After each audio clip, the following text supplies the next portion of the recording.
நாமத்தினாலே ஒருவரை நாங்கள் வாழ்த்து வரவேற்கிறோம். இவ்வளவும் கர்த்தருடைய சத்தியத்துக்கு நாங்கள் வசனத்தை நாங்கள் கேட்பதற்காக நாங்கள் காத்திருக்கிறோம். இந்த வழியை நாங்கள் எடுத்துக்கொள்வோம். நீதிமொழிகள் புத்தகம் 3ஆம் அதிகாரம். நீதிமொழிகள் 3 1 நாங்கள் 7 வசனம் வரைக்கும் வாசிக்கிட்டோம்.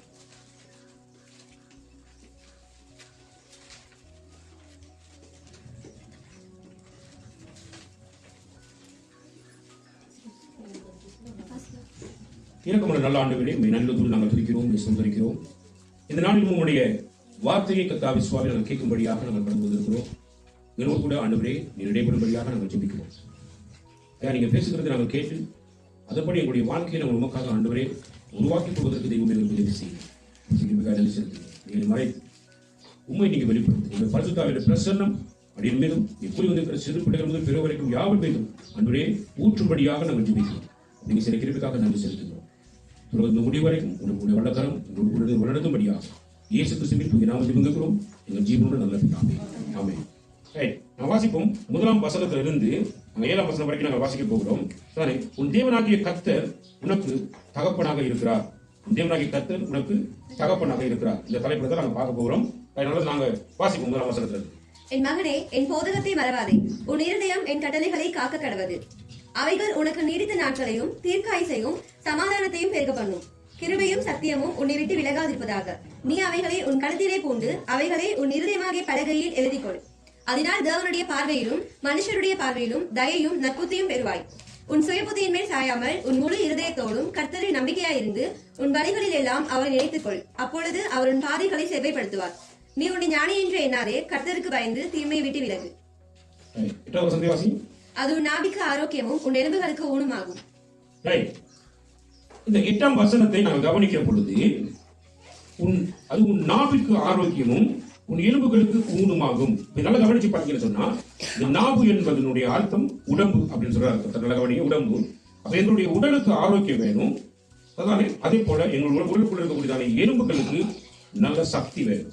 சரி, இது 2 இருந்தாதான் எங்களுடைய வாழ்க்கை என்ன பண்ணலாம் அப்படின்னு பார்த்தீங்கன்னு சொன்னா, நாங்க இந்த உலகத்துல வந்து வாழ்க்கையை நடத்தி கொண்டு போறதுக்கு முடியும். இதுக்கு நீங்க பாத்தீங்கன்னு சொன்னா, ஆண்டவர் எங்களுடைய வார்த்தை சொல்கிற ஒரே காரியம், அவருடைய தகப்பனை போல கரிசனை உள்ள தெய்வமாக ஒரு காரியத்தை அவர்களுக்கு செய்யும் பொழுது என்ன செய்யறாரு பாத்தீங்கன்னா, நாங்க வந்து அவருடைய வார்த்தையை எப்பொழுதும் ஒரு வார்த்தையை கேட்டு நாங்க நடக்கிற பொழுது நாங்க கவனிக்க வேண்டிய ஒரு விஷயம், நம்முடைய ஆண்டவர் வந்து நமக்கு ஒரு தகப்பனாக இருந்தா அந்த தகப்பன் அந்த பிள்ளைகள் மேல வச்சிருக்கிறதான கரிசனை எப்படி அப்படின்னு சொல்லி பாத்தீங்கன்னா, இப்ப பிள்ளைகளுடைய எதிர்கால வாழ்க்கையை குறித்துதான நிறைய விஷயங்கள் வந்து தகப்பனுக்கு தெரியும். உதாரணத்துக்கு ஒரு தகப்பன் சொல்லும் பொழுது அவர் வந்து இப்ப சின்ன வயசுல இருந்தே வளர்ந்து ஒரு பெரிய ஆளாக உலகத்தில் வந்து அதுக்கு பிறகு பார்த்தீங்கன்னா அவர் திருமணம் முடிச்சு அதுக்கு பிறகுதான் அவர் வந்து தன்னுடைய வாழ்க்கையில பிள்ளைகளே பார்க்கிறார்.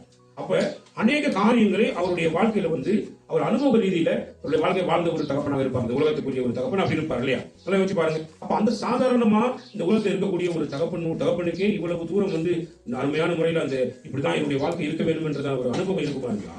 தானே இந்த வானத்தையும் பூமியையும் படைத்த தகப்பன், அதாவது பிதாவாகி தேவன் தன்மை நமக்கு வந்து தகப்பனாக அவர் அறிமுகப்படுத்துவாராக இருந்தா, நல்லா கவனிங்க, அவர் தான் எல்லாவற்றையும் முன்னறிந்த தெய்வம்.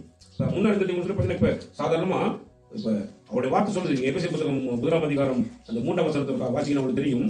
சரி, 3ஆவது 4ஆம் வசனம் உலக தோற்றத்துக்கு முன்னாடி வசனம் இருக்கு பாருங்க. தமக்கு முன்பாக நாம் அன்பில் பரிசுத்தம் உள்ளவர்களும் குற்றமில்லாதவருமாய் இருப்பதற்கு அவர் உலக தோற்றத்துக்கு முன்னே கிறிஸ்துவுக்குள் நம்மை தெரிந்து கொண்டபடி. நல்ல கவனிங்க, உலகம் உண்டாக்குறதுக்கு முன்னே, அப்ப எத்தனை ஆயிரக்கணக்கான வருஷங்களுக்கு முன்னே நம்முடைய ஆண்டவர் நம்ம இன்னைக்கு நம்ம கடவுளுக்கு பிதாவேன்னு சொல்லி ஆராதிக்கக்கூடிய நம்முடைய ஆண்டவர் இந்த உலகம் உண்டாகிறதுக்கு முன்பதாகவே இயேசு கிறிஸ்து என்னும் ஒருவர் வரப்போகிறார். அவர் மூலமாக அவருக்குள்ள நாங்கெல்லாம் அவருக்கு பிள்ளைகளாகும்படியான ஒரு மிகப்பெரிய தெரிந்து கொள்ளுதலை ஆண்டவர் வச்சிருக்கிறார் அப்படின்னு சொல்லி பாருங்க. எவ்வளவு ஒரு அருமையான ஆண்டவர் வச்சு பாருங்க. உலகம் உண்டாகிறதுக்கு முன்பதாகவே இப்ப நாங்க இப்ப ஒரு தடவை கேட்டபடி எப்ப பிறந்த பண்ணோம்னா, சரி ஒரு சில பேர் எடுத்துருங்க 1900 பகுதிதான் வருவீங்க. 1800 சுற்றி சொல்றதுக்கு யாருமே என்ன செய்யலைங்க, யாருமே இல்ல. 1900ங்கிற ஒரு பகுதியில் நம்ம என்ன செய்வோம், ஆரம்பிப்போம். நீங்க நல்லா கவனிச்சு பாருங்க. அப்ப எத்தனை ஆயிரம் வருடங்களுக்கு முன்பதாக இயேசு கிறிஸ்துவுக்குள் நம்மை தெரிந்து கொண்டிருக்கிற ஆண்டவர் வச்சு பாருங்க. அவ்வளவு அருமையான தெய்வம் நம்முடைய ஆண்டவராக தேவன். சரி, அப்ப தெரிந்து கொள்ள நல்லா கவனிச்சு பாத்தீங்கன்னா, படிச்சு கொடுத்தேன். இங்க இருந்து நீங்க வந்து ஒரு பஸ்ல ஏறினீங்கன்னா அந்த பஸ் எங்க போய் சேருதோ அங்க போய் சேரும் பொழுது நீங்க ஹேட்டல் என்ற இடத்தை சந்திப்பீங்க. அப்படின்னு அர்த்தம், அந்த பஸ் போய் கொண்டிருக்கிறதுனால நீங்க அந்த இடத்துக்கு போவீங்க.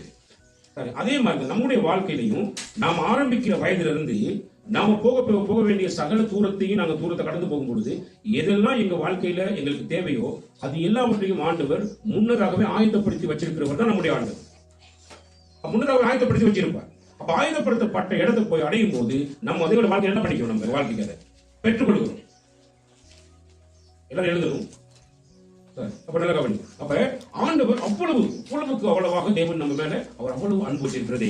அன்பு ஒரு மனுஷன் மேல இல்லைன்னா அவர் இவ்வளவு ஆயத்தங்களை என்ன பண்ண மாட்டார்? ஒரு மனுஷனுக்கு செய்ய மாட்டார். நல்ல கவனி. அப்ப ஒரு தகப்பன் தன்னுடைய பிள்ளையை குறித்து அறிந்தது எப்படின்னா, இந்த உலகத்தில் இருக்கக்கூடிய ஒவ்வொரு மனிதனுடைய வாழ்க்கையிலையும் உண்மையாகவே தானே அவனுக்கு ஆரோக்கியமான வாழ்வு தேவை. ஆரோக்கியமான வாழ்வு தேவை. அப்ப ஆரோக்கியமான வாழ்வு தேவைன்னா அப்ப அவன் என்ன செய்யலாம் அப்படின்றத நீங்க கவனிக்கிற பொழுது சாதாரண முதலாவது ஆண்டவர் ஒரு தகப்பனை போல நம்ம கொடுக்கிறதான அறிவுரை என்ன அப்படின்னு சொல்லி பாத்தீங்கன்னா, என் மகனே என் போதகத்தை மறவாதே. என் மகனே என் போதகத்தை மறவாதே. அப்ப மகனுக்கு அல்லது மகளுக்கு ஒரு தகப்பனாக ஆண்டவராகி தேவன் என்ன சொல்ல வர அப்படின்னா, அவர் போதிக்க விரும்புகிறார். அந்த பிள்ளைகளுக்கு ஒரு போதனை செய்ய விரும்புகிறார். எப்படியான போதனையை செய்ய விரும்புகிறார் அப்படின்னு பாத்தீங்கன்னா, ஆரோக்கியம் உள்ள வாழ்வை நீ வாழ வேண்டுமாக இருந்தா, ஆரோக்கியமான வாழ்க்கைக்கு நேராக நீ நடத்தப்பட வேண்டுமாக இருந்தா, நீ என்னுடைய போதகத்தை நீ ஒருபோது இணையக்கூடாது, மறந்துவிடக் கூடாது அப்படி சொல்லி அந்த பிள்ளைகளுக்கு சொல்றார். நல்லகவனி. அப்புறம் உன் இருதயம் கட்டளைகளை காக்க கடவுள். கடந்த வாரத்தை நாங்கள் பார்த்தோம். என்னுடைய இருதயமானது கற்றுக் கொடுக்கிற கட்டளைகளை காக்கிறதற்கு அது என்ன செய்ய எப்பவுமே ஆயத்தமாக இருக்க வேண்டும். நல்ல கவனி. இப்ப ஒரு கோழிக்கு நம்ம என்ன பண்ணா அடை வைப்போம். கோழிக்கு அடை வச்ச உடனே அந்த கோழி என்ன செய்யணும்? அந்த அடப்படுத்துற கோழி அந்த முட்டையில ஒரு குறிப்பிட்ட டைமிங் அந்த இடத்தை விட்டு எழுப்பாம அந்த அளவுக்கு அந்த முட்டை மேல என்ன செய்வாங்க? படுத்து. சில கோழிகள் பார்த்தீங்கன்னா சாப்பாட்டுக்கு என்ன செய்யாது? எலும்பா அப்படியே அந்த முட்டை மேலேயே அடை காத்து கொண்டு. ஏன் அப்படின்னு பாத்தீங்கன்னா, அந்த முட்டை வெறுமனே ஒரு முட்டையாக தான் இருக்கும். ஆனா காக்கப்படுகிற அந்த கோழியினுடைய அந்த அடையின் நிமித்தமாக ஒரு சம்பவம் நடக்கும். அந்த வெறுமையான முட்டையிலிருந்து ஒரு உயிருள்ள கோழி குஞ்சு என்ன செய்ய போகுது? உள்ள இருந்து வரப்போகுது. அப்ப ஆண்டவர் இருதயத்தில் அவருடைய வார்த்தை காக்கும்படி சொன்னதுக்கான காரணம் அப்படின்னா, அவருடைய வார்த்தை ஒவ்வொன்றிலும் என்ன இருக்கு அப்படின்னு பாத்தீங்கன்னா, ஜீவன் இருக்கிறது. அவருடைய வார்த்தை ஒவ்வொன்றிலும் என்ன இருக்குது? ஜீவன் இருக்கிறது. அந்த ஜீவன் உள்ள வார்த்தையை நீ எப்படி காத்துக்கொள்ளணும் அப்படின்னா, நீ மிகவும் பக்குவமாக கவனமாக இந்த உயிர் உள்ள இந்த வார்த்தைகள் அது என்ன பண்ணுனா ஒவ்வொரு விசித்திரமான அற்புதங்களையும் அடையாளங்களையும் நடப்பிக்கும் எங்க வாழ்க்கையில். அப்ப நாங்க அதை அவ்வளவு காத்துக்கொள்ள வேண்டும். அப்ப நாங்க சாப்பாடு, சில நேரத்தில் தண்ணி, இது எல்லாத்தையும் கூட நம்ம என்ன பண்ணுவோம்னா நாங்க ஒரு பக்கம் ஓரமா வச்சிருவோம். எங்களுக்கு என்ன செய்யணும்? என்னுடைய உயிரை நான் எப்படியாவது இணைஞ்சிருந்தாங்க நான் காத்துக்கொள்ள வேண்டும். ஏன்னா மிக முக்கியமான உயிர் கூட நிலை போகுது வரப்போகுது. அது போலதான் அவனுடைய வார்த்தை மேல அவ்வளவு தூரம் எங்களுடைய நோக்கம் இருக்க வேண்டும். எங்களுடைய அர்ப்பணிப்பு இருக்க வேண்டும். அர்ப்பணிப்பு இல்லைன்னா அவருடைய வார்த்தைகளை என்ன செய்ய முடியாது? காத்துக்கொள்ள முடியாது. நல்ல கவனி. சரி, அதனால அவனுடைய வார்த்தை சொல்ல மனுஷன் அப்பத்தினால் மாத்திரம் அல்ல, தேவனுடைய வாயிலிருந்து புறப்படுகிற ஒவ்வொரு வார்த்தையினாலும் என்ன செய்வாங்க? பிழைப்பான். அப்ப மனிதன் பிழைப்பதற்கு சாப்பாடு மட்டுமே காரணம் இல்லை, தேவனுடைய வாயிலிருந்து புறப்படுகிற ஒவ்வொரு வார்த்தையுமே அவனுக்கு உணவாக என்ன செய்யப்படுகிறது? கொடுக்கப்படுகிறது. அப்ப அவனுக்கு பிழைப்பு உண்டாயிருக்கிறது அப்படின்னு சொல்லி ஆண்டவர் மிக தெளிவாக இங்க சொல்லி பார்க்கிறதாக இருக்கிறது. நல்ல கவனி. அப்ப அவருடைய வார்த்தையை நான் என் இருதயத்தில் வச்சு காத்துக் கொள்ளும் போதுதான் எனக்கு என்னத்தை கொண்டு பாத்தீங்கன்னா நீடித்த நாட்களையும் தீர்க்க ஆயுசையும் சமாதானத்தையும் பெருகப்படுகிறதாக இருக்கும். அப்ப நல்ல கவனி. நீடித்த நாட்கள், தீர்க்க ஆயுசுகள். நீங்க யோசிச்சு பாருங்க, ஒவ்வொரு நாளும் ஒவ்வொரு மனிதனும் ஒரு யதார்த்தத்துக்கு முகம் கொடுக்கிறான். சரி, திடீர் மிகப்பெரிய விபத்துகள், திடீர் மிகப்பெரிய தாக்கங்கள். சரி, உள்ள ஸ்கூலுக்கு போயிட்டு வந்து சொல்லி படுத்தது மட்டும் தான் பிள்ளை செத்து போச்சுன்னு சொல்லி நீங்க பாத்தீங்கன்னு சொன்னா இந்த பக்கத்துல நோவுல கூட ஒரு பிள்ளை போய் ஸ்கூல் பிள்ளை நினைஞ்சு போச்சு, இறந்து போய் என்ன நடந்துச்சுன்னு தெரியாது. சரி, இன்னைக்கு வைரஸ் காய்ச்சல் நல்ல ஒரு என்ன தோல்ல கையப்பட சொல்லி கூட்டிட்டு போனான். இந்த எலெக்ஷனுக்கு நான் போய் ஓட்டு போட போறேன். இன்னைக்கு பார்த்தீங்கன்னா அவனுக்கு விடுவிக்கிற செயல் வந்து போயிட்டு உட்காந்துதான். சும்மா சாதாரண ஒரு காய்ச்சல் அவன் வாழ்க்கை வழங்கக்கூடிய அப்படிப்பட்ட நிலைமை பயங்கரமாக இருக்கிறது. சரி, இப்படி அடுத்தடுத்து பிரச்சனைகள் பலவிதமான முறையில இன்னைக்கு பிள்ளைகளுடைய வாழ்க்கை எல்லாத்தையும் பார்க்கக்கூடிய நிலைமை இருக்கிறது பார்க்கறதாக இருக்குது. ஆனா நம்முடைய வாழ்க்கையில பாத்தீங்கன்னா பிள்ளைகளுடைய வாழ்க்கையில கொஞ்சம் கூட கீழ்படுத்தல கிடையாது, பயமே கிடையாது. இந்த பயம் இல்லாம நல்ல கவனிங்க, கர்த்தருடைய வார்த்தைக்கு பயம் இல்லாம நாம துணிகரமா செயல்படுத்த இருப்போம் அப்படின்னா அந்த நாட்கள் நம்ம எண்ணிக்கிட்டு இருக்க வேண்டியது. எவ்வளவு நேரம் நம்ம துணிச்சலோட இருக்கணும்னு எண்ணிக்கிட்டு இருக்க வேண்டியதான். அப்ப என்னன்னா தான் எங்களுக்கு தெரியும் அப்படியே நம்ம துணிச்சலோட நடந்த நாட்கள் இவ்வளவு தான். இதுக்கு நம்மளால என்ன செய்ய முடியும்? அடுத்து நடக்க முடியலன்றதை கண்டுபிடிக்கும். சின்ன பிள்ளைகள் பெரியார்கள் வரைக்கும் என்ன செஞ்சுக்கிறதுன்னா கர்த்தருடைய வசனத்துக்கு கீழ்ப்படியில, வசனத்துக்கு பயப்படல அப்படின்னா நாட்களை நீங்க முதல்ல எண்ணிக்கிட்டே போங்க. குறிப்பிட்ட நாட்கள் போகும்போது உங்களுடைய ஆயுசு குறைக்கப்படுகிறது உங்களால் என்ன செய்ய முடியும், பார்க்க முடியும். உங்களுடைய நாட்கள் குறைக்கப்படுகிறது உங்களால் என்ன செய்யப்பட முடியும், பார்க்க முடியும். ஏன்னா அவ்வளவு பயங்கரமான காலப்பகுதியில் தான் நாங்கள் வந்துட்டு இருக்கோம். நல்ல கவனிங்க. அப்ப உனக்கு நீடித்த நாட்கள் வரணும் அப்படின்னா, நீ தீர்க்க ஆயுசாக இருக்கணும் அப்படின்னா, நல்ல கவனிங்க, கர்த்தருடைய வார்த்தையின் மேல உன்னுடைய நாட்டம் இருக்க வேணும். சரி, அப்ப இன்னைக்கு நம்ம என்ன பண்ணுவோம் அப்படின்னு பாத்தீங்கன்னு சொன்னா, சரி, முதலாவது வசனத்திலிருந்து 3வது வசனம் வரைக்கும், சரி, நான் எப்படி பார்க்கிறேன் அப்படின்னா, என்னுடைய ஆவிக்குரிய வாழ்க்கை, நான் வந்து ஆவிக்கு முதலாவது என்னுடைய வாழ்க்கை வந்து நான் என்ன செய்ய பண்ணா, என்னுடைய ஆவிக்குள்ள நான் என்ன பண்றேன், பலனடையவேன். ஆவிக்குள்ள பலனடையவேன். ஆவிக்குள்ள பலன் அடைந்தாதான், என் ஆத்மாவுக்குள்ள நான் வந்து பலன் அடைந்தாதான். நல்ல கவனிங்க, யோசிச்சு பாருங்க. கிருபையும் சத்தியமும் உன்னை விட்டு விலகாதிருப்பதாக நீ அவைகளை உன் கழுத்திலே பூண்டு அவைகளை உன் இருதயமாகிய பலகையில் எழுதி கொள். அவர் சொல்லி இருதய பலகையில் எழுதி கொள் அப்படிங்கிறார். ஏன்னா மற்ற பலகைலாம் எழுதுனா சொல்லி எழுதப்படுற எழுத்துக்கள் காணாம போயிடும். நம்ம விட வெள்ளம் அடிச்சு போட்டுருப்போம், வேற குறிப்பிட்ட காலத்துக்கு இருக்கும். அப்ப அந்த காலத்துக்கு அந்த வெள்ளம் நினைஞ்சு போயிடும், இல்லாம போயிடும். அப்ப இருதயத்துல எழுதி கொள் அப்படின்னா, நல்ல கவனிங்க, நாங்க மனநவசனம் பண்ணாதான் அது இருதயத்துல எங்களுக்கு என்ன செய்யும், இருக்கும். அதான் உண்மை. நல்லா யோசிச்சு பாருங்க. வசனத்தை மனநவசனம் பண்ணோம்னா அது இருதயத்துல என்ன செய்யும், இருக்கும், எங்களுக்கு ஞாபகத்துல இருக்கும். அப்ப கூடுதலா பிள்ளைகள் முதல் நாங்க எல்லாரும் என்ன பண்ணணும் அப்படின்னா, வேத வசனத்தை ஒரு நாளைக்கு ஒரு வசனமாக நம்ம என்ன பண்ணணும் அப்படின்னா, ஒவ்வொரு நாளும் ஒரு வசனத்தை மனனம் பண்ண வேண்டியது மிகப்பெரிய ஒரு கட்டாயமாக இருக்கிறது. மனனம் பண்ண வேண்டும். அப்பதான் இருதயத்தில் என்ன செய்யப்படும், எழுதப்பட்டு கொண்டிருக்கும். சரி, அப்ப இருதயத்தில் எழுதி வைக்கணுமா? ஏன் அப்படின்னு பாத்தீங்கன்னா, அவருடைய வார்த்தையில் என்ன, முதலாவது அவருடைய வார்த்தை என்ன, ஜீவன் இருக்கிறது. இரண்டாவது அவருடைய வார்த்தையில் வந்து கிருபை இருக்கிறது. அப்ப அவருடைய கிருபை எப்பொழுதுமே எங்களை சூழ்ந்து கொண்டிருக்கிறது. கிருபை எப்பொழுதும் இளைஞர்களுக்கு சூழ்ந்து கொண்டிருக்கிறது. சரி, நல்ல கவனிங்க. அப்ப இந்த ஆவிக்குள்ளான வாழ்க்கையில நான் பலப்பட வேண்டுமாக இருந்தா, நான் கர்த்தருடைய வார்த்தையே இல்லாம வேறொரு வார்த்தை, அதாவது நல்ல கவனிங்க, மனுஷர்களால் கொடுக்கப்படுற எந்த வார்த்தையினாலும் என்னுடைய ஆவி பலன் அடையாது. சரி, அப்ப எப்படி பண்ணணும் அப்படின்னா, நான் முழுக்க கர்த்தருடைய வார்த்தையில என்ன செய்யப்பட வேண்டும், நான் பலன் அடைய வேண்டும். அடுத்து பாத்தீங்கன்னா ஆத்துமாவை குறித்து சொல்லப்படுகிறது. அப்ப நீங்க கேட்பீங்க, என்னோட ஆவி அப்படின்னா என்னது, ஆத்துமான என்ன அப்படின்னு கேட்பீங்க. தானே, நல்ல கவனிங்க. இந்த ஆவி என்று சொல்லும் பொழுது அது எங்களுடைய உயிரை காண்பிக்கிறது. எதை காண்பிக்கிறது, எங்களுடைய உயிரை காண்பிக்கிறது.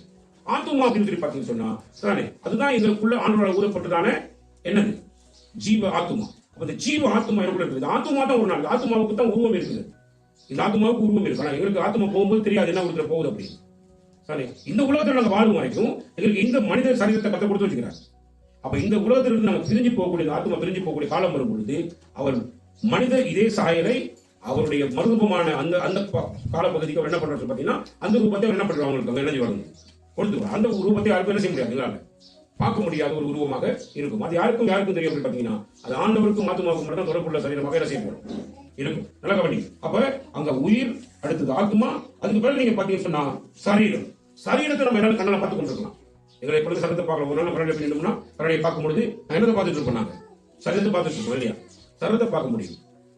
நான் உயிரோடு இருக்கிறதையும் என்னால் என்ன செய்ய முடியும், அவதானிக்க முடியும். ஆனா எனக்கு இருக்கிற ஆத்மாவையும் என்னால் அவதானிக்க முடியும். அப்படின்னு பாத்தீங்கன்னா, என் ஆத்மா அங்கலாய்க்கிற பொழுது நான் வந்து சக்தியை இழந்து போற நிலைமையில நினைச்சிட்டு இருக்கேன் இருப்பேன். அப்படிலாம் கவனிங்க. அப்ப ஆண்டவர் நான்கு இடத்துல சொல்லப்படுற வார்த்தைகள் ஒவ்வொரு நீங்க கவனம் பார்க்கணும். 4ஆம் வசனத்திலிருந்து நீங்க 6ஆம் வசனத்து வரைக்கும் வாசிங்க பார்ப்போம். 4லிருந்து 6ஆம் வசனம் வரைக்கும். அதனால் தேவனுடைய பார்வையிலும் மனுஷருடைய பார்வையிலும் தயையும் நற்புத்தியும் பெறுவாய். உயிர் உள்ள ஒரு மனிதன், உயிரோடு கூட இருக்கக்கூடிய ஒரு மனிதனுடைய வாழ்க்கையில சரி, அவனுக்கு நிச்சயமாக வந்து மனித தயவுகள் தேவை. மனித தயவு இல்லாம ஒருத்தரால் என்ன பண்ணலாம், மனித இல்லாம வாழ முடியாது. இப்ப நீங்க சோறு சாப்பிடுறீங்கன்னா, இந்த சோறு சாப்பிடுறதுக்காக எங்கேயோ ஒரு பகுதியில ஒரு விவசாயி என்ன பண்ணிட்டு இருக்கா அப்படின்னா, சரி, அவன் இறங்கி விவசாயம் பண்ணி, நான் ஒரு ஆட்டில பார்த்தேன், அவன் தண்ணி உள்ளுக்கு அந்த சகதியில உட்கார்ந்துட்டு தான் சோறு சாப்பிடுறான். ஏன்னா அவன் இருக்கிற அந்த பயிர், அவன் இருக்கிற இடத்துல இருந்து அவன் கரைக்கு போறதுக்கு மிச்ச நேரம் ரொம்ப தூரத்துக்கு போகும். அதனால நம்ம சாப்பாடு கொண்டு வச்சுக்கிட்டு இல்லை வேலை வச்சு முடிச்சுட்டு அந்த சகதி உள்ளுக்கு உட்கார்ந்துக்கிட்டு சாப்பிட்டு இருக்கான். சார், அப்ப அந்த அளவுக்கு ஒரு விவசாயம் என்ன பண்றான்னா, அவன் விவசாயம் பண்ணதுனாலதான் அவனால வருவிக்கப்படுகிற அந்த சோத்தை நாங்க சாப்பிடுறோம். இப்ப எங்கேயோ ஒருத்தன் என்ன பண்றான் அப்படின்னா, சரி, அவன் நம்ம வீட்டு காலுக்கான அளவுக்கு செருப்பு தைக்கிறான், செருப்பை உருவாக்குறான். அந்த செருப்பு அவன் உருவாக்குறதுனால தான் நாங்க இன்னைக்கு என்ன செஞ்சுட்டு இருக்கோம், சூட்டில் நடக்காம கல் மூணு குத்தி போடாம நம்ம என்ன பண்ணிட்டு பக்குவமா நம்ம நினைச்சிட்டு இருக்கோம், நடந்து கொண்டு தெரியும். நல்லா கவனிச்சு பாத்தீங்கன்னா, மனிதன் உயிர் வாழ்வதற்கு மனித தயவு மிகவும் அவசியம். மனித தயவு மிகவும் அவசியம். இது வந்து எங்களுக்கு பொதுவாக எல்லாத்துக்கும் கிடைக்கக்கூடியதான ஒரு பகுதி. நல்ல கவனி. சில பேருக்கு பாத்தீங்கன்னு சொன்னா, குடியிருக்கிற எல்லைக்குள்ளேயே நிறைய பேரை பகைச்சு வச்சுட்டு உட்காந்துருப்பான். நிறைய பேர் பகைச்சுக்கிடுவான். யாரும் அவனை பார்த்தா அப்படி என்ன செய்ய மாட்டான், கிட்ட கூட போக மாட்டான், போகிறது விரும்ப மாட்டான். வீட்டுக்குள்ள சேர்த்து கொண்டது கூட என்ன செய்ய மாட்டாங்க, விரும்ப மாட்டாங்க. அப்படியா நாட்கள்லாம் யார் அப்படிங்கிறத நான் பார்க்க போகிறோம். நல்ல கவனிக்கு. அப்படியே நாட்கள் யாருங்கிறத நான் பார்க்க போகிறோம். அப்ப தேவனுடைய வார்த்தையை என் இருதய பலகையில நான் எழுதி கொண்டு அந்த இருதயத்தை என் வாழ்க்கையில இருதயத்தில் காத்துக் கொள்ளக்கூடிய அளவுக்கு என்னுடைய வாழ்க்கையை நான் பக்குவப்படுத்துவனாக இருந்தால் அவர் என்ன பண்ணுவாருன்னா, ஆண்டவர் வந்து முதல்ல என்ன பண்ணுவாரு, அவருடைய பார்வையில மனித தயவுகள் அந்த மனுஷனுக்கு என்ன பண்ணிட்டு இருப்பார், உண்டாக்கி கொண்டிருப்பார். மனித தயவுகள் அதிகம் அதிகமாக அவனுக்கு கிடைக்கும். மனித தயவுகள் அவனுக்கு கிடைக்கும் பொழுதுதான் அவனுடைய வாழ்க்கையில வந்து பயம் இல்லாம, குறைவு இல்லாம, சரி யோசிச்சு பாருங்க, நம்மள கொஞ்சம் பேர் இருக்கிறாங்க, நம்மளை விசாரிக்கக்கூடியவங்க இருப்பாங்க. இப்படி என்ன பண்ணா கொண்டு ஒரு வாழ்க்கை யாருக்கு இருக்கும் பாத்தீங்கன்னா, இதெல்லாம் இருக்கக்கூடியவனுக்கு தான் இருக்கும். இல்லாட்டி அவனோட வாழ்க்கை ஒரு தனிமைப்படுத்தப்பட்ட நிலைமை இருக்கும். அப்ப அவனுக்கு என்ன செஞ்சிட்டு இருக்கும், அவனோட பலவீனமான நிலைமை தான் செஞ்சுட்டு இருப்பான். நல்ல கவனி. சரி, அப்ப இந்த உயிருள்ள மனுஷனுக்கு என்ன தேவை அப்படின்னு பாத்தீங்கன்னா, உண்மையாகவே அவனுடைய வாழ்க்கையில மனித தயவு மிகவும் அவசியம். ரைட், அங்கே அவசியம். உன் சுய புத்தியின் மேல் சாயாமல் உன் முழு இருதயத்தோடும் கர்த்தரில் நம்பிக்கையாயிருந்து. ரைட், நீங்க நல்லா கவனிச்சு பாத்தீங்கன்னா, மனிதனுக்குள்ள சில குணாதிசயங்களை குறித்து பேசப்படுகிறது. மனித தயவை பெற்றுக்கொள்ளும் மனுஷன் உண்மைதான். மனுஷனுக்குள்ள இருக்கிறதான குணாதிசயம் அப்படின்னு பாத்தீங்கன்னா, மனுஷன் வந்து தற்செருக்கு உள்ளவன். தற்செருக்கு உள்ளவன் அப்படின்னு என்ன அர்த்தம் அப்படின்னா, இந்த தற்செருக்குன்னா என்ன சொல்லலாம், ஒரு மனுஷன் வந்து என்ன செய்வான், எப்பயுமே அவன் வந்து தனக்கு தானே சில யோசனைகளை வச்சிருப்பான். தனக்கு தானே சில யோசனைகளை வச்சிருக்கிற அப்படின்னால சரிதானே, நல்லா கவனிச்சு கொள்ளுங்க. அந்த யோசனைகள் வந்து எப்படிப்பட்டதாக இருக்கும் அப்படின்னு பாத்தீங்கன்னா, வேதம் என்ன பார்க்கிறோம் அப்படின்னு சொன்னா, மனுஷனுக்கு செம்மையாக தோன்றுகிற வழி உண்டு, அது முடிவு என்னவா, மரண வழிகள். இப்போ மனுஷன் தற்செருக்கு நிறைந்தவனாக அவன் இருக்கிறான் அப்படின்னு சொல்லி பாத்தீங்கன்னு சொன்னா, நிச்சயமாக அவனுடைய வாழ்க்கை பேராபத்து அவனுக்கு இறஞ்சிட்டு இருக்கும். பேராபத்து அவனுக்கு காத்து கொண்டிருக்கும். அதான் உண்மை. சரி, அப்ப ஒரு மனித வாழ்க்கையில பேராபத்து அவனுக்கு காத்து கொண்டிருக்கும் அப்படின்னு சொல்லி பாத்தீங்கன்னா, அவனுக்கு தெரியாது எதில் ஆபத்து இருக்கு அப்படின்னு தெரியாது. நல்ல கவனி. இப்ப இந்த உலகத்துல பாருங்க எத்தனை விதமான போதை வஸ்துகள் இருக்குதுன்னு பாருங்க. சரி, இந்த போதை வஸ்துகளை எடுத்துக்கிட்டா, சரி, இப்ப ஒரு போத்தல் ஒரு மதுபான போத்தலே எழுதி இருக்கு அப்படின்னு கேட்டா, மதுபானம் உடல் நலத்துக்கு என்னதை கொண்டு வருமா, கேடை விளைவிக்கும், அதே எழுதி வச்சிருப்பான். அதை பாக்குறதுக்கு சும்மா அழகாக பவரா வச்சிருப்பான் அந்த போத்தல்கள். அப்ப அவன் போதலை பார்ப்பான், அந்த போதலோட லேபர் என்ன செய்ய மாட்டான், ஒருத்தங்க பார்க்க மாட்டான். லேபர் என்ன எழுதிருக்குங்கிறத பார்க்க மாட்டான். அப்ப அந்த போதலத்தை போய் என்ன பண்ணுவாங்க சொல்லி பாத்தீங்கன்னா, தற்செருக்கு நிறைந்தவர்கள் அப்படின்னு சொல்லி பாத்தீங்கன்னா, தன்னுடைய சுய, அதாவது தனக்கு தானே இருக்கக்கூடியதான அறிவையும் ஆற்றலையும் கொண்ட ஒரு மனுஷன் என்ன பண்ணுவான்னா, அந்த ஆற்றலின் படி சில பொருள்களை பாவிக்கக்கூடியவனாக மாறுவான். அப்படி பாவிக்கக்கூடியவனாக மாறும்போது அதில் இருக்கக்கூடிய ஆபத்தை அவன் என்ன செய்ய மாட்டான், அறிந்து கொள்ள மாட்டான். தற்செருக்கு நிறைந்தவர்கள், தன்னுடைய சுய யோசனையின்படி நடக்கக்கூடியவர்கள் வந்து அடுத்து வரப்போற ஒரு பெரிய பாதிப்பு, ஒரு ஆபத்தை உணராத ஒரு நிலைமையில அவங்க என்ன பண்ணிருப்பாங்க, போய் கொண்டிருப்பாங்க. சரி, அப்ப அப்படிப்பட்டவர்களுடைய வாழ்க்கை தான் இங்க சொல்லப்படுகிறது. நல்ல கவனி. அப்ப எப்படி இருக்கும் யோசிச்சு பாருங்க. அதாவது அந்த மாதிரி நிலைமை இருக்கக்கூடியவங்களுக்கு மெயினான விஷயம் என்ன இருக்கும் பாத்தீங்கன்னா சொன்னா, அச்சம் இருக்கும். என்ன இருக்கும், அச்சம், வருத்தம், பொறாமை, சீற்றம், வெறுப்பு, குற்ற உணர்வு, உணர்ச்சி வசப்படுதல், இதெல்லாம் வாழ்க்கை என்ன பண்ணிட்டு இருக்கும், எப்படி இருக்கும். இப்ப இந்த அச்சம் இருக்கக்கூடியவர்கள், வருத்தம் நிறைந்தவர்கள், பொறாமை கொள்ளுகிறவர்கள், சீற்றம், அதாவது பயங்கரமா சீறி பாய்கிறதான சீற்றம் கொள்கிறவர்கள், வெறுப்புணர்ச்சியிலே வாழக்கூடியவர்கள், குற்ற உணர்வோடு கூட வாழ்கிறவர்கள், எதுக்கெடுத்தாலும் உணர்ச்சி வசப்பட்டு வாழ்கிறவர்கள்.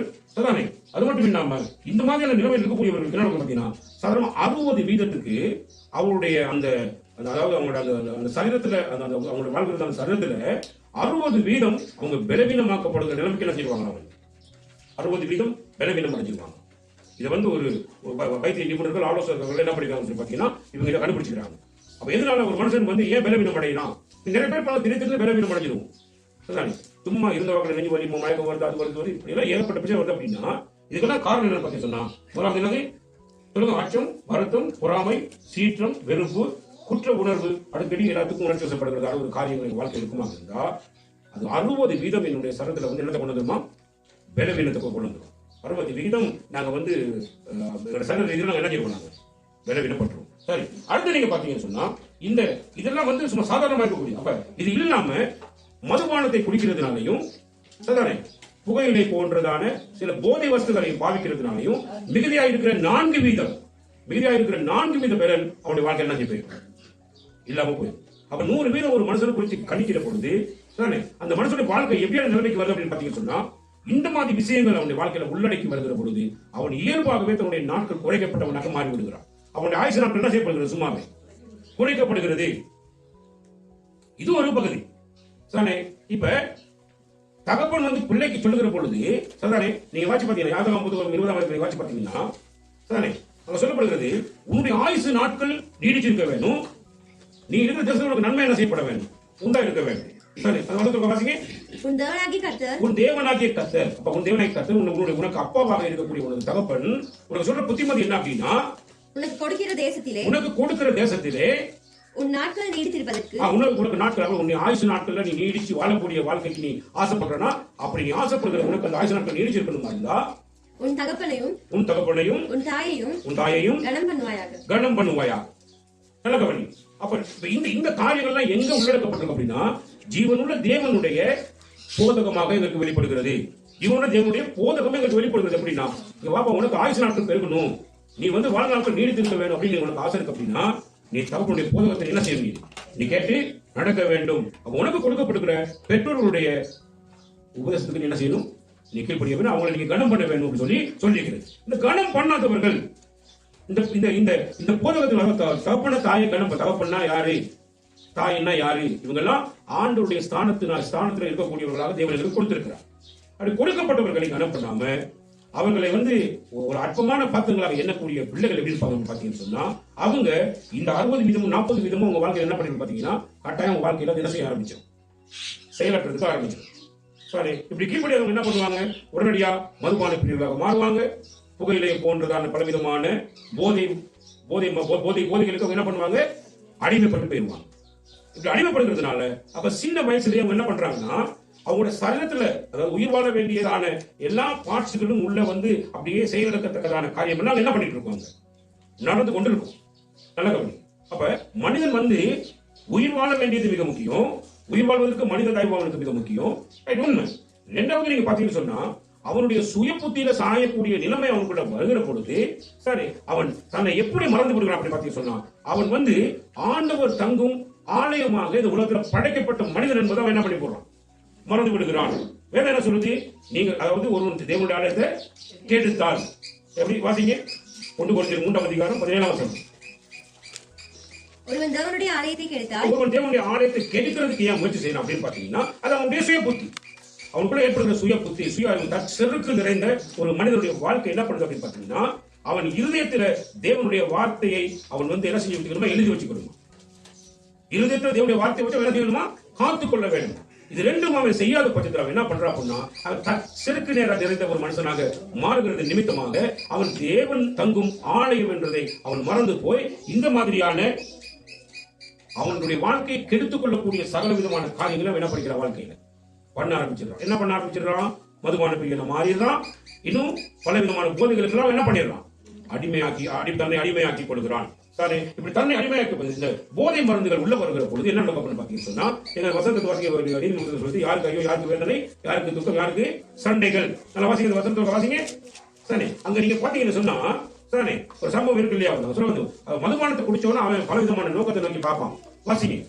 ஐயோ என்ற சத்தமே யாருக்கு அப்படின்னு பாத்தீங்கன்னா, யாருக்கு இந்த குடிப்பழக்கத்துல மதுபான பிரிவுகளாக வாழக்கூடியவர்களுக்கு தான் இந்த ஐயோங்கிற சத்தம் ஒரு அடிக்கடி.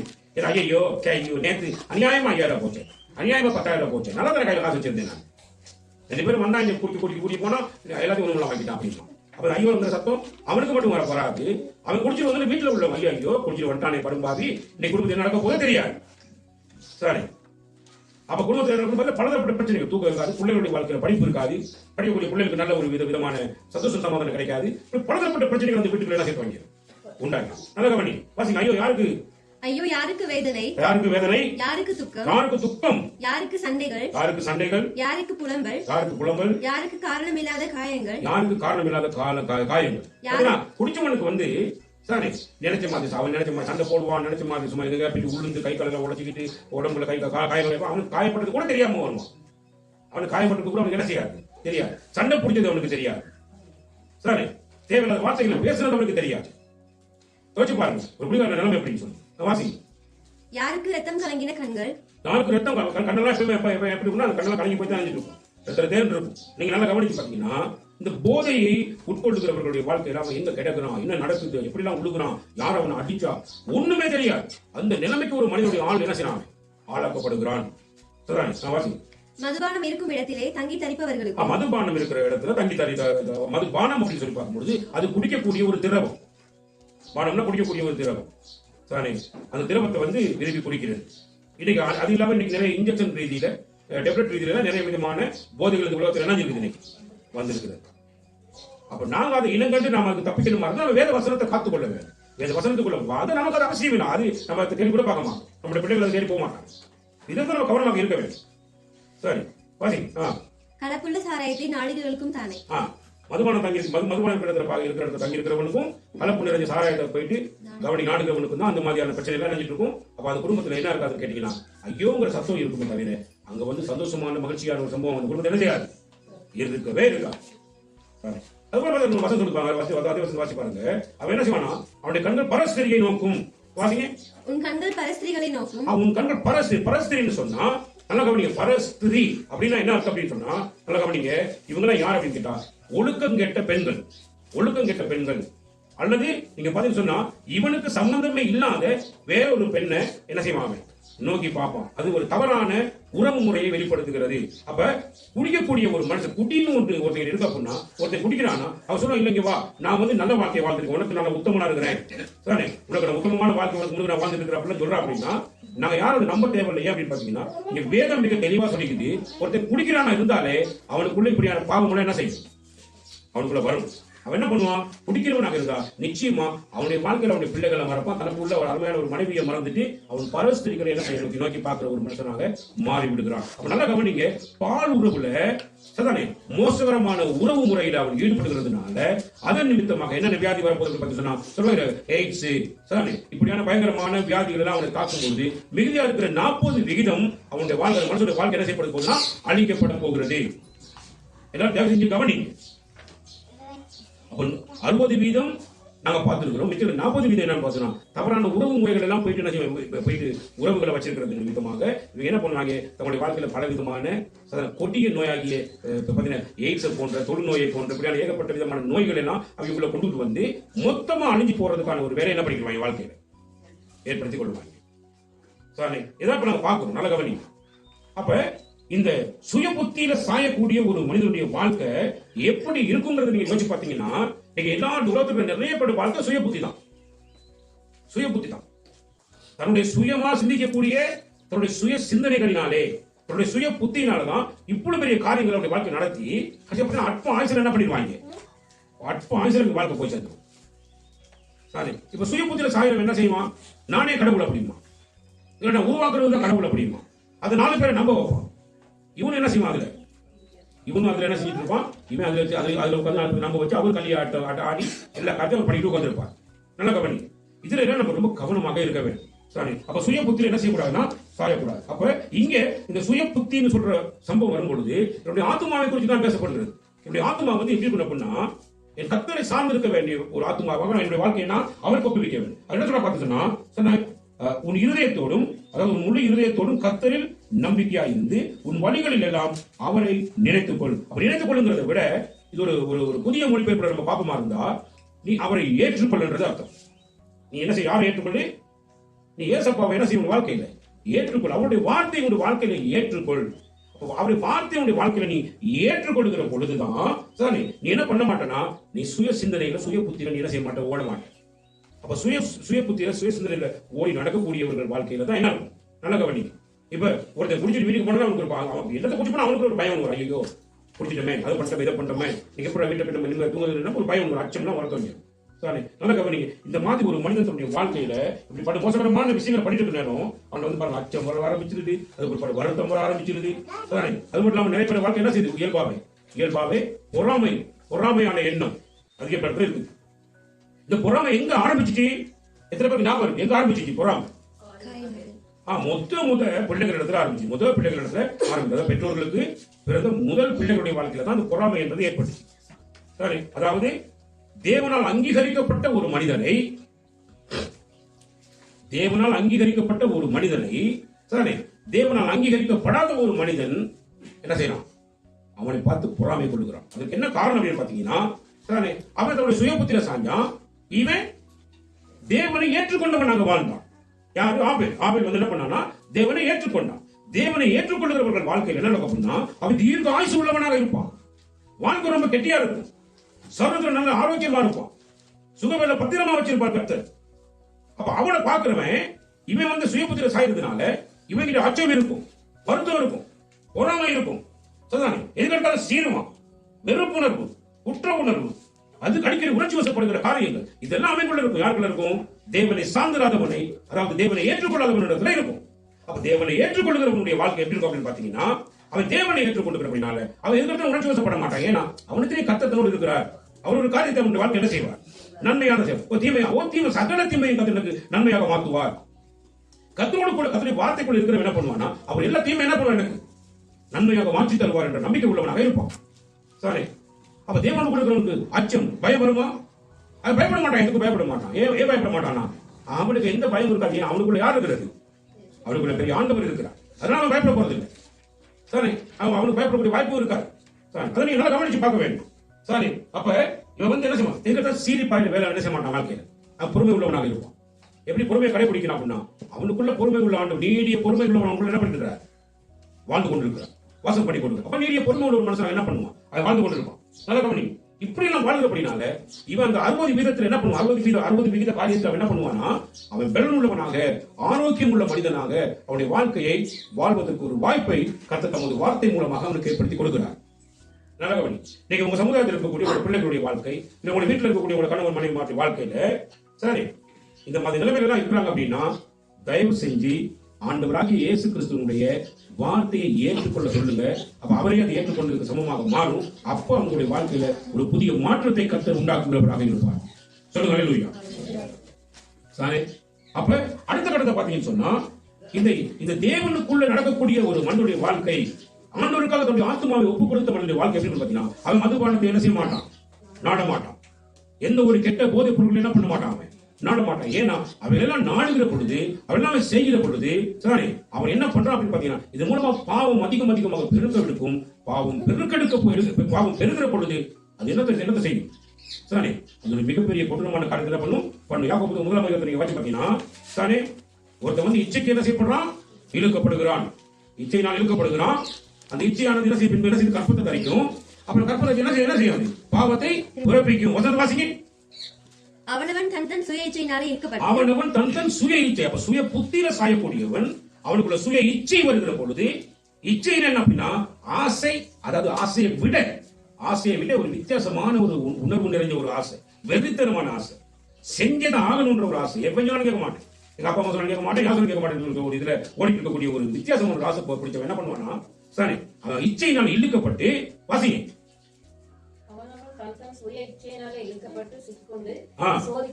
சிக்குண்டு சோதிக்கப்படுவான்.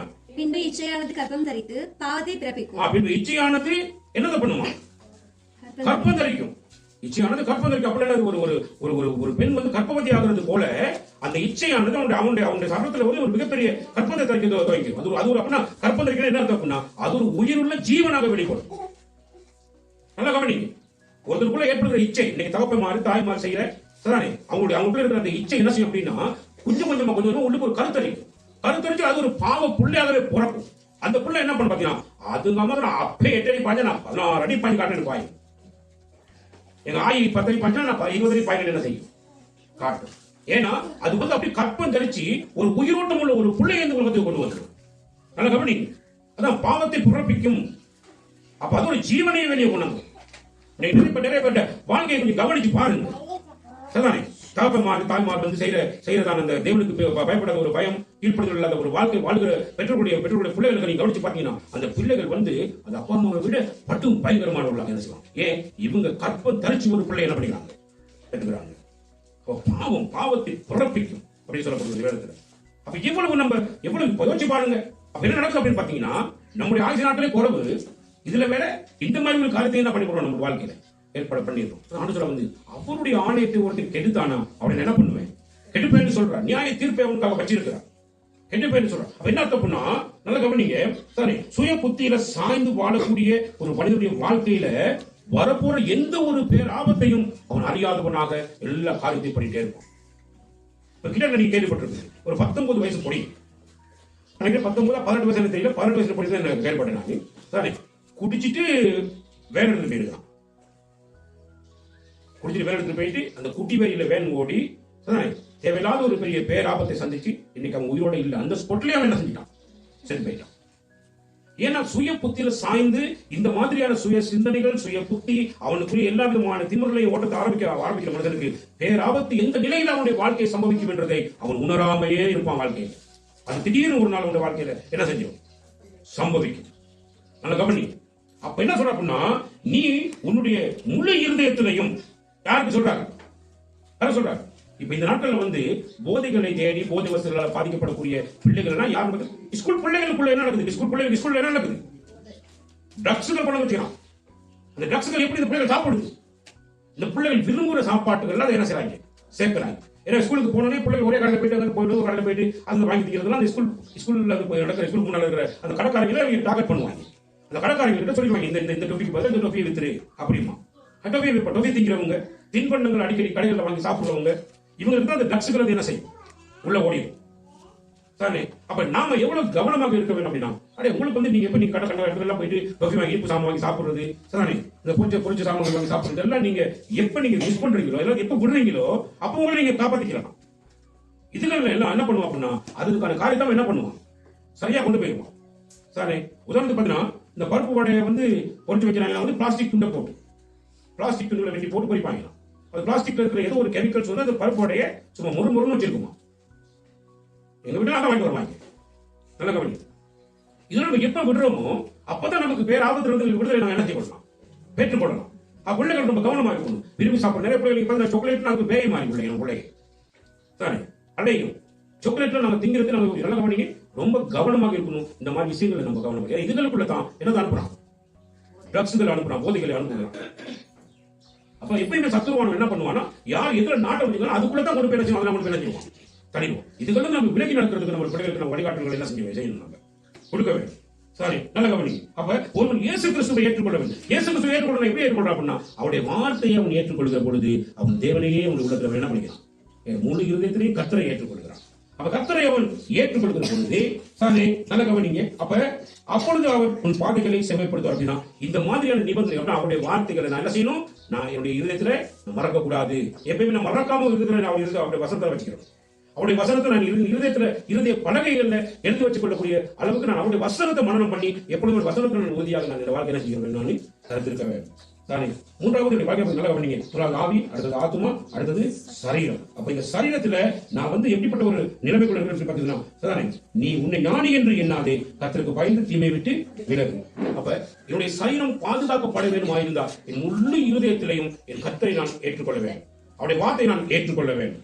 ஏற்றுக்கொண்டு நடக்கிற பொழுது நல்லா கவனிங்க தானே. அப்ப என்ன பண்ணணும், நான் வசனத்தை நான் இந்த வார்த்தை ஏற்றுக்கொள்ள வேண்டும், வசனத்தை நான் மறந்து விடக்கூடாது, இருதய பலகையை எழுதி வச்சுக்கணும். அது மட்டும் இல்லாம தானே எனக்கு இருக்கிற சுய சிந்தனை, சுய புத்தி, சுய அறிவு தானே, சுய எண்ணங்கள், இதுகளை நான் என்ன செய்ய வாழ்க்கை நான் வெறுத்து என்னை விட்டு அப்பாடை போடு என்னை விட்டு நான் என்ன செய்யணும், அப்புறப்படுத்தி போட வேண்டும். இந்த நிபந்தனைகளுக்கு நான் உட்பட்டு கடைசியாக சொல்ற அவரை என் இருதயத்தில் முழு இருதயத்தில் நான் அவரை ஏற்றுக்கொள்கிற ஒரு மனுஷனாக, ஒரு மனுஷியாக, பிள்ளைகளாக நான் இருப்பேன் ஆகில் இந்த நிபந்தனைக்கு உட்பட்டு இருக்கிற ஒரு பிள்ளைகளுடைய வாழ்க்கை தான் சொல்ல அவரும் பாதைகளை என்னன்னா, அந்த பாதையில மேடு பள்ளமே இல்லாம மேடு பள்ளம் இருக்கும், பாதையில மேடு பள்ளங்கள் இருக்கும். மேடு பள்ளம் இல்லாம ஒரு சுமூகமான ஒரு வாழ்க்கையை யார் வச்சிருப்பார் அப்படின்னு பாத்தீங்கன்னா, இந்த நிபந்தனைக்கு உட்பட்டு நடக்கக்கூடிய பிள்ளைகளுடைய வாழ்க்கையில மேடு பள்ளமே இல்லாத ஒரு சுமூகமான ஒரு வாழ்க்கை நினைச்சிருப்பார் வச்சிருப்பார் கர்த்தர். சொல்லுங்க அல்லேலூயா தானே.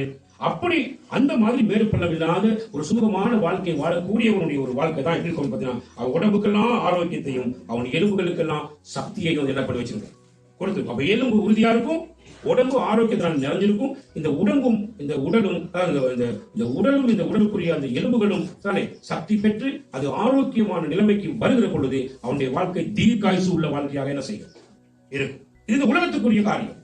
நல்ல கவனி. உலகத்துக்குள்ள நம்ம தீர்க்காயுசு உள்ளவர்களாக வாழலாம்.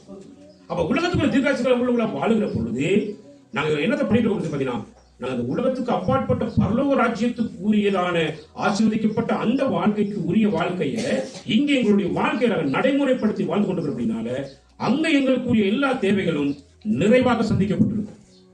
கத்திரங்கள் சொல்லி சொல்ற விஷயம், நான் இங்க சரியா நடந்தாதான் அங்க என்னுடைய வாழ்க்கைக்குரிய எல்லா விஷயம் என்ன செய்யப்பட்டிருக்கும், ஆயுதப்பட்டிருக்கும். இங்க சரியா நடக்காதவனுக்கு அங்க ஒரு நாள் என்ன செய்யப்படாது. அப்ப இம்மையிலையும் மறுமையிலையும் அவர் ஆசீர்வதிக்கப்படும் இருந்தா என்ன பண்ணணும்னா, பரிசுத்த ஆவியானவரை துக்கப்படுத்தாத ஒரு ஜீவியத்தை அவன் வாழ. யார் பரிசுத்த ஆவியானவர்? வார்த்தையானவரே பரிசுத்த ஆவியானவர். அவர் எனக்குள்ள இருக்கணும், அந்த வார்த்தை எனக்குள்ள இருக்கும். அந்த வார்த்தையை நான் கடைபிடிக்க வேண்டும். அந்த வார்த்தைக்கு நான் பயந்து என்ன செய்ய வாழ்க்கை நான் நடக்க வேண்டும். அப்ப வார்த்தைக்கு பயப்படணும். கர்த்தருக்கு பயப்படணும், வார்த்தைக்கு பயப்படணும். வார்த்தைக்கு பயந்து தீமை விட்டு. என்ன தீமை அப்படின்னா சுய புத்தி, சுய எண்ணம். யாருடைய பேச்சை கேட்கக்கூடாது, யாரும் அடங்க மாட்டேன், நான் நினைச்சதான் செய்வேன் இப்படின்னு சொல்லி இந்த மாதிரி ஸ்ட்ரக்சருக்கு நிறைந்தவர்களுடைய வாழ்க்கை அது மிகப்பெரிய மோசகரமான வாழ்க்கையாக என்ன செஞ்சிருக்கும், மாறிவிடும். பேராபத்து எப்போ வருதுங்கிறது கூட தெரியாத அளவுக்கு திடீர்னு காணாம போயிடுவாங்க, திடீர்னு காணாம போயிடுவாங்க. இது மிகப்பெரிய வேதனைக்குரிய வாழ்க்கையாக என்ன செய்யப்படுகிறது, மாற்றம் பெறுகிறது. அப்ப அதுக்கு கீழே தான் நீங்க 9 வருஷத்துல நாங்க பார்க்கிற பொழுது ஆண்டவராகிய தேவன் எனக்காக வச்சிருக்கக்கூடியதான அடுத்த வாழ்க்கையினுடைய ஆசீர்வாதத்தை குறித்து சொல்லப்படுகிறது. கர்த்தருக்கு சித்தமானால் அடுத்த வாரம் அந்த மிகுதியை நாங்கள் என்ன செய்வோம் அப்படின்னு பார்த்தீங்கன்னா நாங்க பார்ப்போம். அப்ப இன்றைய நாள் நாங்கள் என்ன பண்ணி என்னுடைய ஆவி ஆத்தும சரீரத்துல என் ஆண்டவருடைய வார்த்தையை நான் திறந்து கொண்டவனாக, அப்படின்னா என் ஆண்டவராக இயேசு கிறிஸ்துவை நான் ஏற்றுக்கொண்டவனாக என்னுடைய வாழ்க்கையை நான் சரியாக சரிப்படுத்தி நடத்துவேன். ஆகில் நல்லா கவனிங்க, என்னுடைய வாழ்க்கையில கற்று சொல்லிக்கிறதான சகல விதமான ஆசீர்வாதம் சொன்னா தீர்க்க ஆயுசு, நீடித்த நாட்கள், தீர்க்க ஆயுசு, சமாதானம் எல்லாம் எங்கள் வாழ்க்கையில் பெறுகிறது மட்டும் இல்லாம கிருபையும் சத்தியமும் நிறைந்தவர் என்னை விட்டு ஒருபோது விலகுவதும் இல்லை, என்னை அவர் கைவிடுவதும் இல்லை. அந்த அளவுக்கு கர்த்தர் எங்களோடு கூட இருப்பார். கர்த்தர் ஒருவரையும் ஆசீர்வதிப்பார்கள்.